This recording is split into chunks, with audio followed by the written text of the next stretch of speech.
Hi friends, please subscribe to Amravati Media and press the bell icon for more latest updates. Professor నాగేశ్వర్పై కేసు కూటమి సర్కార్కు boomerang అవుతుందా? రాజకీయాలలో అనేక సవాళ్లు ఎదురవుతూ ఉంటాయి. విమర్శలు, ఆరోపణలు సరే ధీటుగా తిప్పికొట్టడము, వివరణ ఇవ్వాలి. అంతే తప్ప భయంతో నోళ్లు మోయించాలని అనుకుంటే రాజకీయ ఎదుగుదల అక్కడే ఆగిపోతుంది. ఉలి దెబ్బకు భయపడితే బండరాయి అందమైన విగ్రహం కాజాలదు. కోట్లాది మంది భక్తుల పూజలు అందుకోలేదు. అలాగే బంగారం నిప్పు సెగ వద్దనుకుంటే అందమైన ఆభరణంగా ఎప్పటికీ తయారు కాలేదు. అసలు మనిషి అన్నవాడు కష్ట నష్టాలకు భయపడితే ఎప్పటికీ ఎదగలేడు.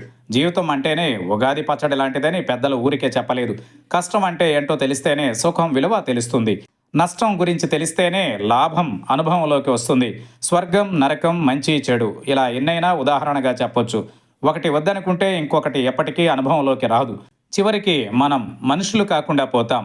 అందుకే పిల్లలకు జీవిత పాఠాలు చెప్పాలని వ్యక్తిత్వ వికాస నిపుణులు సూచిస్తూ ఉంటారు. ఇక రాజకీయం విషయానికి వస్తే అమిత్ షా, పవన్ కళ్యాణ్ భేటీపై ప్రొఫెసర్ నాగేశ్వర్ కామెంట్స్ ఆంధ్రప్రదేశ్ రాజకీయాలలో తీవ్ర దుమారం రేపాయి. నిజానికి ఈ కామెంట్స్లో పవన్ను కించపరిచే మాటలేవీ లేవు.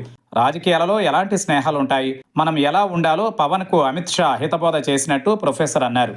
అయితే ఆయన కామెంట్స్ జనసేన, టీడీపీ నాయకులకు తీవ్రమైన కోపం తెప్పించాయి.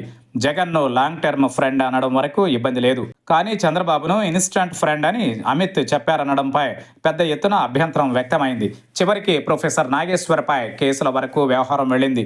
ఈ తలనొప్పి తనకెందుకని ప్రొఫెసర్ నాగేశ్వర్ అనుకున్నట్టున్నారు. అందుకే తన మాటల్ని వెనక్కి తీసుకుంటున్నట్టు ఆయన ప్రకటించారు. ఈ సందర్భంగా నెటిజన్ల నుంచి ఒక ప్రశ్న ఎదురవుతోంది. వైసీపీ హయాంలో 30,000 మంది అమ్మాయిలు అపహరణకు గురయ్యారని, ఈ విషయాన్ని కేంద్ర నిఘా వర్గాలు చెప్పినట్టు పవన్ కళ్యాణ్ ఆరోపించడాన్ని నెటిజన్లు గుర్తు చేస్తున్నారు. కూటమి అధికారులకు వచ్చి 2 ఏళ్లకు సమీపిస్తోంది. మరి 30,000 మంది అమ్మాయిల సంగతి ఏంటని నెటిజన్లు ప్రశ్నిస్తున్నారు.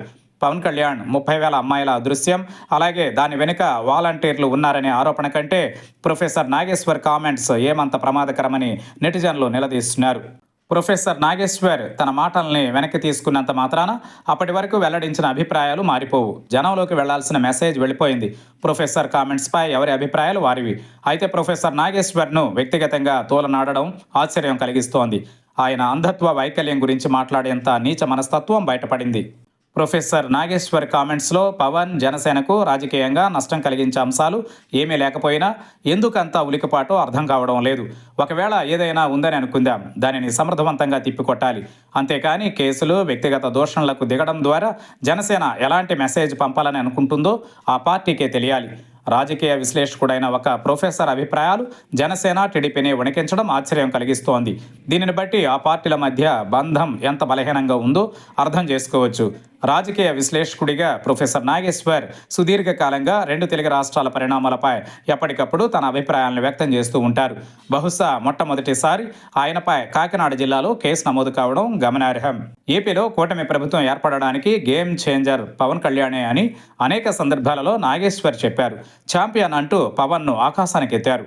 అప్పుడెవరూ ఆయన్ను సత్కరించలేదు. కానీ కేంద్ర మంత్రి భేటీలో ఇలా జరిగిందని చెప్పగానే ఆయనపై తీవ్రస్థాయిలో దాడి, కేసులు.